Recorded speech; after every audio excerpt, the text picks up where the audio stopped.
Queridos hermanos, bienvenidos a Faro de Esperanza. Qué bonito es conocer las maravillas que obra Jesús, Eucaristía en nuestras vidas. Y hoy día vamos a tocar un tema que hay que tocarlo sin miedo, con fe, y es el tema del infierno. Síganos en este programa para conocer la enseñanza de la Iglesia sobre el infierno.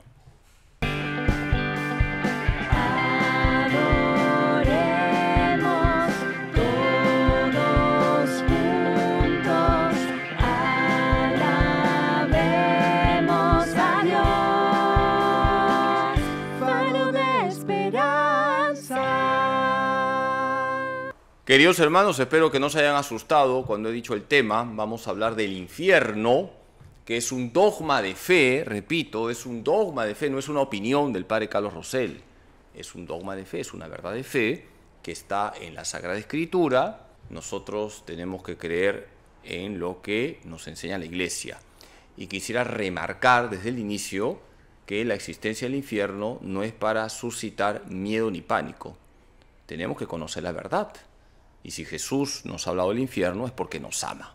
Así es, padre, es un tema, como se diría, políticamente incorrecto hablar en esta época, ¿no? del infierno, porque literalmente al perder de vista un parámetro o algo que condiciona nuestra vida para realmente vivir de acuerdo a la voluntad de Dios, pues entonces el relajamiento fluye, ¿no? Y ahí es donde las cosas se ponen peor, ¿no? Donde las personas, digamos, que se dan licencias y se fabrica incluso una propia fe, ¿no? Pero sí, efectivamente, el infierno pues está en muchos lugares de la Biblia y en algunas anécdotas muy interesantes que quería compartirles. Claro. Hoy día probablemente podamos tratar un tema que quiero contarles sobre San Bruno. Que es San Bruno, fundador de una orden. Los cartujos, así es. Y padre, es bien curioso, ¿no? Porque hoy en día se pretende mucho convencer a las personas de que el demonio o el infierno, el mal, no existe. Entonces las personas viven por el mundo pues un poco confiadas. No existe el infierno, no pasa nada, no va a haber ninguna consecuencia de nuestros actos, ¿no? En la eternidad, que muchas veces ni siquiera creen en la eternidad. Entonces es importante tocar minuciosamente de qué es el infierno, existe, dónde está, a dónde van las almas que son condenadas, o sea, un poquito remarcar esos puntos para poder aclararnos entre nosotros sobre ese aspecto, ¿no? Agradezco, Mari, tus preguntas, eso es lo que quisiera remarcar y luego quisiera escuchar la anécdota que nos va a contar Adrián, que es la de un santo, y los santos no mienten. A ver, empecemos por lo que nos dice la Iglesia. ¿Qué es el infierno? El infierno es el estado de condenación eterna. Así como el cielo es la comunión eterna con Dios, es la comunión eterna con el Padre, el Hijo y el Espíritu Santo, el infierno es la no comunión eterna con Dios. Y la Iglesia nos enseña que en el infierno hay dos tipos de penas, la pena de daño y la pena de sentido. ¿En qué consiste la pena de daño? En no ver a Dios por toda la eternidad, y eso es lo peor. Hemos sido creados para estar con Dios, para vivir en comunión con Dios, y no estar con Dios por toda la eternidad es la mayor tragedia que le puede ocurrir a un ser humano.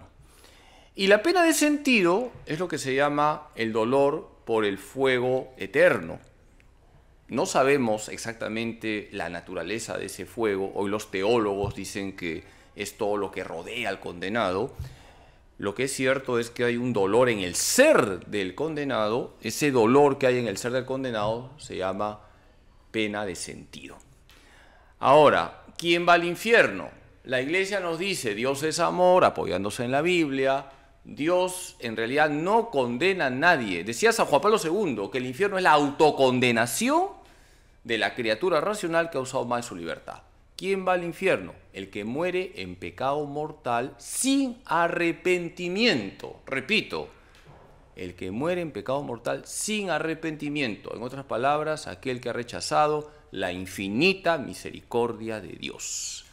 Adrián, estoy con avidez de escuchar esa anécdota. Sí, pero antes quería, lo que pasa es que esto último que dijo, quiere decir que las almas tienen, por la misericordia de Dios, la esperanza hasta el último segundo para arrepentirnos. Dios nos ama tanto que nos va a esperar hasta el último segundo de nuestra vida, pero no hagamos esperar a Dios. Exacto. Porque puede ser que ese último segundo no llegue. Por eso hay que estar preparados. Antiguamente se decía, no te acuestes en pecado porque puedes amanecer condenado. Sí, sí. Ahora sí, cuéntanos la super anécdota nos tiene a todos yo soy muy malo contando en tensión escatológica. Anécdota. Bueno, lo que pasa es que a mí me impactó mucho porque este es uno de los milagros o acontecimientos sobrenaturales más documentados que hay, donde nos podemos informar qué cosa es el infierno, que el infierno existe y que Dios no quiere que vayamos ahí y que nos advierte, ¿no? Ya lo vemos de alguna manera, usted nos puede iluminar también en la Biblia, ¿no? Hablando, por ejemplo, más te vale que te arranques tu ojo, te cortes la mano antes de ir a la Gehenna, ¿no? Gehenna, sí. Bueno, pero este acontecimiento que no está propiamente en la Biblia, pero que está documentado de mil maneras, es algo que ocurrió allá por el año 1085, si no me equivoco, y ocurrió al lado de la catedral de Nuestra Señora en Notre Dame, en París. Fíjate dónde y con qué autoridades, ¿ah? Es un milagro así tan patente que nadie lo puede negar. Y es una cosa curiosa porque había un profesor de la universidad en esa época muy conocido y era una persona aparentemente piadosa que fallece. Entonces van sus alumnos, van chicos de la universidad, van montones de personas al momento, pues al responso, sobre todo cuando lo están velando, que es una cosa que se narra que es impactante por la cantidad de gente que estaba. Y en el momento en que hace el responso el sacerdote, parte del ritual, ¿no? era preguntarle digamos coloquialmente al fallecido, dinos tus iniquidades, ¿no? Para continuar con el responso. Es una cosa muy, muy curiosa, ¿no? Pero digamos que en ese momento estaba en el féretro, se siente el cadáver, es increíble, se siente el cadáver y dice, literalmente lo escribí por acá: por la perfecta justicia de Dios he sido acusado. Y ¡plum! Cae inmediatamente. Entonces, pucha, ya se imaginan que todo el mundo fue un caos, ¿no? Y todos dijeron, ¿qué cosa pasó? No, dijeron, no, pero un momentito, dijeron, todos vamos a ser acusados. O sea, si hemos cometido pecados, o sea, va a haber un juicio y la parte de la acusación es algo natural. Ya se imaginan, habían obispos, o sea, documentado, pero absolutamente, ¿no? Por todo lo que pudiera dar fe de que estaba ocurriendo este acontecimiento, que fue algo en esa época tan conocido, extrañamente no conocido hoy, que debiera ser, porque es un documento, debiera. Padre, ¿puede pasar qué eso? Fuerte. O sea, qué fuerte lo que está contando. Yo desconocía sobre este caso, sí, ¿no?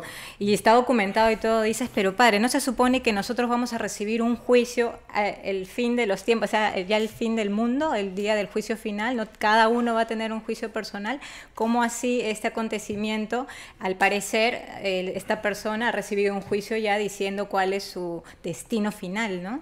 Buena ¿Puede ocurrir pregunta. eso? Bueno, sí, he escuchado esa anécdota, la he leído también, y lo que tú has dicho, Adrián, no es políticamente correcto reproducir esto, porque hoy muchos, incluso, hay que decirlo, algunos dentro de la Iglesia Católica, peor aún, pastores, ministros sagrados, niegan la existencia del infierno.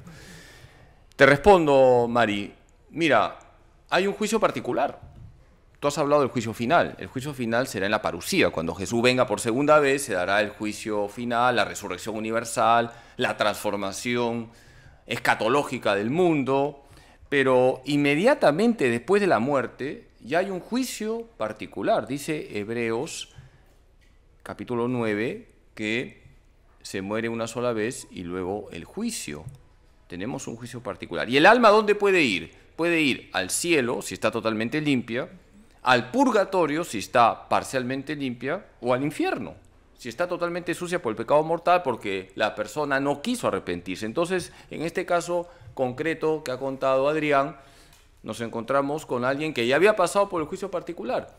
San Agustín decía lo siguiente: hay tres tipos de difuntos.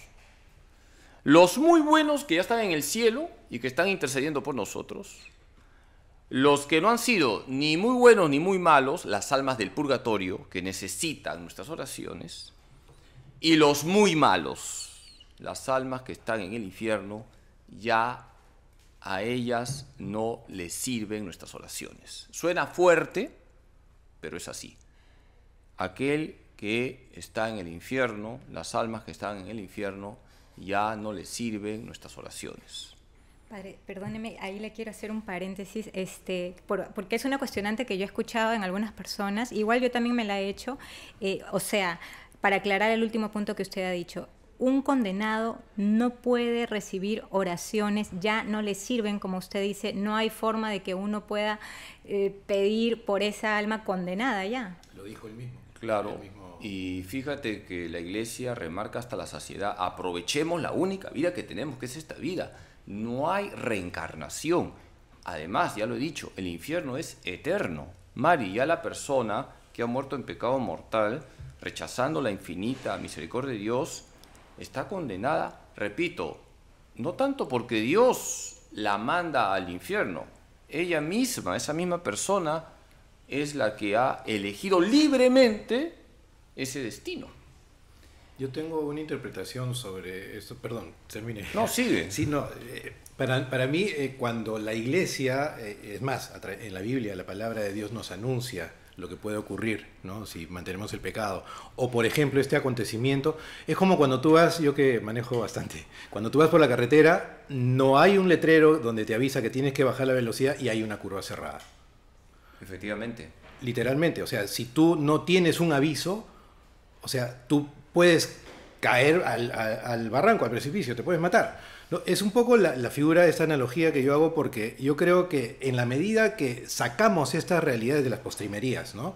Sacamos estas realidades de nuestra vida, entonces no sabemos qué terreno estamos pisando, y al contrario, podemos estar viviendo en un vacío, ¿no? Pisando en falso, y en cualquier momento puede ocurrir lo que va a ocurrir, porque que no lo aceptes no significa que no exista el infierno. Es como el papá que le dice a su hijito, no metas el dedo en el enchufe porque te vas a electrocutar, y un día el niño desobediente mete el dedo en el enchufe y se hace chicharrón. La culpa no es del papá, es la desobediencia del niño. Entonces, y el malo Dios no es el papá, ¿no? Nos ha dado unas indicaciones claras cómo tenemos que vivir para ser felices. Jesucristo, Dios hecho hombre, habla también del infierno muchas veces. Es verdad que más habla del cielo, pero también habla del infierno. Y lo dice porque nos ama. Son avisos amorosos de Jesús para que no caigamos en ese estado de condenación eterna. Vamos a hacer una pausa y ya volvemos. Alabemos a Dios, faro de esperanza. Bueno, padre y amigos, estamos nuevamente retomando sobre el tema del infierno, y quería yo, padre, comentarle algo sobre Catalina de Siena, ¿no? Que una de las grandes místicas de su época, Y doctora de la Iglesia. Y doctora de la Iglesia, así es. Ella en su libro El Diálogo, padre, menciona acerca de las torturas del infierno. Ella menciona 4. Una, la que usted mencionó, que era la principal, la pérdida de Dios, ¿no? Del contacto, de la comunión con Dios. También ella habla de un segundo tormento, que es el remordimiento de conciencia, que te va a atormentar por toda la eternidad. El tercero que ella menciona es que ella ve a los demonios, tipo a todos los males que ella ha hecho, que todos los males que la persona ha hecho en su vida, como personificados, ¿no? Y al verlos, los rechaza porque aborrece a estos demonios. Sin embargo, ellos le reflejan lo que ha sido su vida, ¿no? A la persona que es condenada. Entonces es también ahí una lucha de sentimientos en el ver a los demonios, aborrecerlos, y finalmente reconocerte como que tú has hecho las cosas o los males que ellos representan, ¿no? Y otro cuarto tormento habla de un fuego penetrante del alma. Lógicamente este fuego se habla de un término espiritual, ¿no? Que te atormentará por la eternidad. De repente por ahí podemos comentar un poco sobre estos tormentos, padre, de Santa Catalina de Siena. Sí, los teólogos se han roto la cabeza tratando de explicar la naturaleza del fuego eterno que está en la Biblia. Lo que dice Santa Catalina de Siena, estos 4 tormentos, podemos meterlos en los 2 puntos que he señalado. La pena de sentido es el dolor que hay en el condenado, y ahí metemos el remordimiento, ese remordimiento de conciencia, los demonios que acosan, que rodean al condenado, y un elemento exterior llamado fuego, que no sabemos exactamente cómo es. Para algunos teólogos hoy es la falta de amor. La falta de amor en el infierno es como un fuego que te destroza, porque nosotros hemos sido creados para amar. Y lo que sería la peor pena, y esto hay que remarcarlo, la peor pena es no ver a Dios por toda la eternidad, que es lo que se llama la pena de daño, que que es lo primero que señala Santa Catalina de Siena.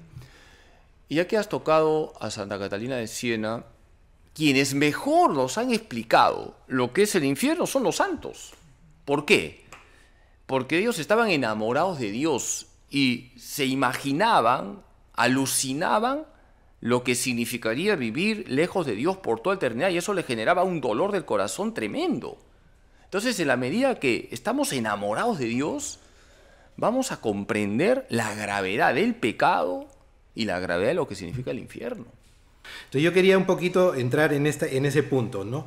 ¿Qué cosa es lo que ocurre? Cuando te hablan del infierno te meten miedo, ¿no es cierto? O sea, a los niños lo primero, una de las primeras, digamos, las reflexiones, así a lo bruto como se dice, te vas a ir al infierno, entonces te meten miedo. O sea, la idea es que nosotros no queremos pecar o no debemos pecar, es decir, debemos estar más allá de tener el temor por el pecado o del infierno, debemos actuar por amor a Dios. Entonces, cuando tú ves a Jesús en la cruz, que es como verlo en la Eucaristía entregándose ahí por nosotros, donde renovamos diariamente su misterio, es como que tú puedes realmente entrar en ese misterio del amor de Dios. Y ahí es donde puedes verdaderamente enamorarte de alguien que hizo lo que hizo por ti, que se entregó por amor. Entonces, ya realmente tú puedes evitar las penas del infierno, pero no porque tienes ahí un perro que te va a morder porque te está ladrando o porque te meten miedo, ¿no? Sino porque verdaderamente es el amor, digamos, la verdadera razón de las cosas, como usted lo dijo hace un momento. Y agradezco lo que has dicho, porque me viene a la memoria lo que decía Santa Teresa de Jesús: Señor, dame amor y temor. Amor y temor. El amor es lo primero. Exacto. Nosotros queremos estar con Dios por toda la eternidad. Vamos a la Santa Misa porque amamos a Jesús. Vamos a la adoración eucarística porque amamos a Jesús. Vamos a la confesión porque amamos a Jesús y nos duele haberle ofendido a Jesús. Es lo que se llama la contrición perfecta, el dolor del corazón por amor. Pero también está el temor, que no es miedo. Repito, el temor no es miedo. Es un don del Espíritu Santo, el temor de Dios. Y hoy se ha perdido el temor de Dios. Por eso muchos no creen en el infierno. Por eso algunos hacen orgullo del pecado, lo cual es diabólico. Por eso tantos sacrilegios, tantas irreverencias. Se ha perdido el temor de Dios. Pero el amor y el temor están unidos, no hay que separarlos. Ese temor, que es importante, brota del amor a Dios. Padre, y esto está pasando mucho, ¿no? O sea, la gente, yo puedo entender que una persona enamorada locamente de Dios va a tener temor de fallarle y va a tener temor de que en la eternidad sea condenada finalmente. Pero las personas ahora se está volviendo tan popular esto de que no existe el infierno, no, que lo pasan por agua tibia todos nuestros actos, está vacío, no pasa nada. Lo cual ¿no? es un gravísimo error, porque ya tocaremos en un programa seguramente el tema del diablo. Voy adelantando este tema. No se puede decir que el infierno está vacío, porque por lo menos están los demonios. En segunda de Pedro, con claridad, se dice que los ángeles rebeldes fueron lanzados al infierno por Dios. Ahí empezó el infierno. Si la memoria no me falla, segunda de Pedro 2:4, Dios, que es amor, respetó esa decisión de los ángeles caídos y ahí empezó el infierno. El infierno no está vacío. Por lo menos están los demonios. Sí, padre, y justo leía pues en Mateo 10:28, ¿no? Que dice algo muy claro: no temáis a los que matan el cuerpo, pero no pueden matar el alma, más bien temed a aquel que puede hacer parecer tanto el alma como el cuerpo en el infierno, ¿no? Finalmente, Padre, nosotros contra todo lo que nos enfrentamos en este mundo lo podemos ver de una dimensión de repente mucho más exagerada de lo que significa la consecuencia de nuestros actos si no seguimos los mandamientos, que finalmente son los que nos conducen a un camino de salvación. Agradezco que hayas tocado las palabras del mismo Jesús. Jesús, quien es la misma verdad, ha hablado del infierno. Ya lo he dicho, Jesús más habló del cielo, más habló del reino de Dios o reino de los cielos, pero también Jesús habló del infierno. Está en la Biblia no miente, la palabra de Dios dice la verdad. San Pablo, un hombre tocado por Cristo, varias veces va a hablar del infierno. Primera de Corintios 6, 9 siguientes: no se engañen, ni los que fornican, ni los adúlteros, ni los que tienen relaciones homosexuales, ni los que practican la hechicería, ni los borrachos, ni los corruptos, etcétera, etcétera, etcétera, heredarán el reino de Dios. Y lo mismo lo dice en Efesios 5:5 y Gálatas 5:21. Por lo tanto, la palabra de Dios con claridad dice que el infierno existe, el infierno es eterno, pero también hay una cita muy bonita que quisiera compartir para no dejarles a los que nos están siguiendo una sensación terrorífica. Hay una cita muy bonita, Romanos 8:1. Ya no hay condenación alguna para los que están en Cristo Jesús. Y yo añadiría, para los que están con la Virgen María. Entonces, en la iglesia tenemos todos los medios para estar con Cristo Jesús, con nuestra Madre, pero también hay que ser prudentes, no hay que jugar con la misericordia de Dios. A mí me gusta eso que dijiste de la Virgen María, porque justamente cuando, creo que eran los 2 tercios en el cielo, ¿no? Que barren todos los ángeles y caen, que son los que se rebelan, digamos. Pero, ¿cuál fue el grito? El grito de batalla de cuando niegan... ¿Quién como Dios? No, esa fue la respuesta, ¿no es cierto? Ya. Pero ellos dijeron, no te serviré. Estamos hablando de los ángeles rebeldes. De los ángeles rebeldes, sí. Y fíjate tú, la Virgen María, que ella, yo soy la esclava del Señor, hágase en mí según tu palabra. Fíjate tú qué modelo ideal que se contrapone absolutamente con el servicio y con el amor a la soberbia y a la vanidad y a esa rebeldía contra el amor de Dios. Entonces yo quiero siempre resaltar, ¿no? Que nuestra Madre, la Virgen María, pues es un ejemplo humilde, sencillo, sencillísimo. Tú tienes el honor de llamarte como ella, sí. ¿No? De cómo debemos proceder, ¿no? En nuestra vida. Hay una anécdota, la cuento brevemente. Un sacerdote en una misa, en la homilía, dijo: el próximo domingo les voy a demostrar que el infierno no existe.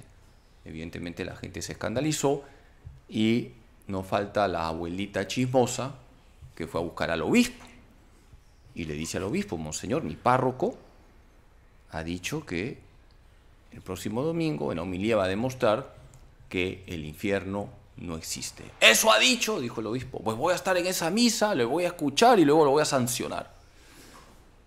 Y llegó el domingo y llegó el obispo a la parroquia con su sotana, su fajín rojo, su solideo, se puso en la primera banca. El sacerdote entra al presbiterio a celebrar la Santa Misa, comienza la misa, proclamó el Evangelio y ve al obispo ahí adelante y comienza la prédica así: hermanos, el domingo pasado les había dicho que hoy iba a demostrar que el infierno no existe. Pues es verdad, el infierno no existe para los que son devotos de María Santísima. Y yo firmo esa expresión. El infierno no existe para los que son devotos de María Santísima. Porque el verdadero devoto de la Virgen se esfuerza por vivir en gracia. Y si cae, con humildad se levanta. Va al confesionario, pide perdón y sigue para adelante. Por eso los santos han dicho siempre: el Hijo de María nunca se pierde. Qué bonito, ¿no, padre? Llevar a la gente a ser marianos, ¿no? Porque finalmente la Virgen como Madre de Dios nos lleva hacia su Hijo, ¿no? Y en ese mensaje esperanzador que queremos un poco redondear la idea para no asustarnos con lo que es el tema del infierno, pues reconocer la historia, ¿no? O sea, Jesús vino al mundo por nuestra salvación, ¿no? Sabiendo que había un infierno y para librarnos de ese castigo, en caso pues nos condenemos todos. Él nos ha librado de eso por la salvación. Ahora, no estamos del todo libres porque finalmente la consecuencia de nuestros actos nos puede llevar a la condenación, ¿no? Pero sabiendo esto, Padre, Él nos ha enseñado y nos ha dejado el mensaje de cómo llegar al cielo, ¿no? De acuerdo, por eso es que tenemos en la doctrina de la Iglesia muchas enseñanzas, los mandamientos, los sacramentos, ¿no? Que finalmente nos conducen, Padre, a ese camino de salvación. Y ahí tenemos como misión, como Siloé, o cada uno de manera personal, usted cuánta gente se le acerca y finalmente hay que conducir a toda esa gente, enamorarlas de Dios a través de María, ¿no? Como dice usted. Has tocado algo muy importante: celo por la salvación de las almas. Nos tiene que doler que mucha gente viva alejada de Dios. Nos tiene que doler en lo más profundo de nuestro corazón que muchos familiares estén desconectados de Dios. Hay que tener celo por la salvación de las almas. La Virgen María, nuestra Madre, Reina y Madre de Misericordia, a los pastorcitos en Fátima, ¿qué les mostró? El infierno. El infierno. Y no para meterles miedo, sino para que estos niños rezaran más por la conversión de los pecadores. Todos somos pecadores, pero hay personas que les importa, disculpen la palabra, un comino la salvación eterna. E incluso hasta hacen orgullo del pecado, etcétera, etcétera. Tenemos que rezar más por esas personas. Sí, y sobre todo algo que mencionaste cuando hablan, por ejemplo, de que la Virgen le muestra a los niños el infierno, ¿no? Eso se ha interpretado de una manera tan deshonesta de cómo a un niño puedes hacer, porque ese es un poco el sentimiento de las personas, ¿no? A los niños no, no, o sea, los niños tienen que saber lo que está mal y también cuál es el precio de alejarse de Dios, ¿no? Quizá no con no presentarle un Dios castigador, ¿no? Que también en un momento determinado es algo que erradamente los propios cristianos hemos transmitido a nuestros hijos, ¿no? A las siguientes generaciones. Pero en realidad los niños desde muy pequeños tienen que saber el límite, porque no es el límite porque te van a castigar, sino el límite de alejarte tú del amor. Como decía yo, hay un letrero ahí en la avenida, en la carretera, tú tienes que leerlo, tú tienes que conocerlo, tú tienes que enseñarle a tus hijos de que hay una advertencia. Por amor, Dios nos está dando la oportunidad de salvar las almas y de estar a su lado por toda la eternidad. Y también, padre, justo me acordaba de que un padre, amigo de Siloé, nos mencionaba recordando lo de Fátima, ¿no? Él decía, hijos, hay que tener la conciencia, porque eso se está perdiendo mucho, de que todos los días, a cada minuto, las almas están jugando a la eternidad. Qué triste, ¿no? Saber de que de alguna manera esa falta de conciencia, esa falta de amor por Dios, finalmente nos lleva a jugarnos la eternidad, padre, a todos. Sí. Y la responsabilidad de todos. De todos, exacto, como la misión de llevarlas. Tenemos que preocuparnos de la salvación de los demás. Don Bosco decía, dame almas y quédate con todo lo demás. Dame almas y quédate con todo lo demás. Eso se llama celo por la salvación de las almas. Y para quedarnos con una idea positiva, porque tenemos que ser siempre positivos, el Evangelio es buena noticia, no nos olvidemos que en la iglesia están todos los medios para irnos al cielo de frente. En la iglesia tenemos los sacramentos, tenemos la Eucaristía, que es lo máximo. Por eso el objetivo de este programa es conducir a la gente a la Eucaristía, con todo lo que ello significa. Cuando una persona se vuelve eucarística, esa persona comienza a confesarse bien, tiene delicadeza de conciencia, vive bien la misa y hace de su vida una Eucaristía, porque tenemos que vivir lo que decía San José María, la misa después de la misa, hacer de nuestra vida una ofrenda agradable a Dios. En la iglesia tenemos todos los medios para irnos al cielo, los sacramentos, la palabra de Dios, la Virgen María, San José, los santos, así que aprovechemos todos los medios que nos ofrece la iglesia. Así es, padre. Podemos despedirnos quizá diciendo que hay esperanza, porque Jesús en la Eucaristía es el faro de la esperanza. Y termino repitiendo la cita que espero que ya se la hayan aprendido de memoria. ¿Cuál es? Romanos 8:1. Ya no hay condenación alguna para los que están en Cristo Jesús, y de ella padecimos también con la Virgen María. Muchas gracias por su atención. Que Dios Todopoderoso les bendiga en nombre del Padre, del Hijo y del Espíritu Santo. Ánimo en Jesús, José y María, y les esperamos en el próximo programa Faro de Esperanza.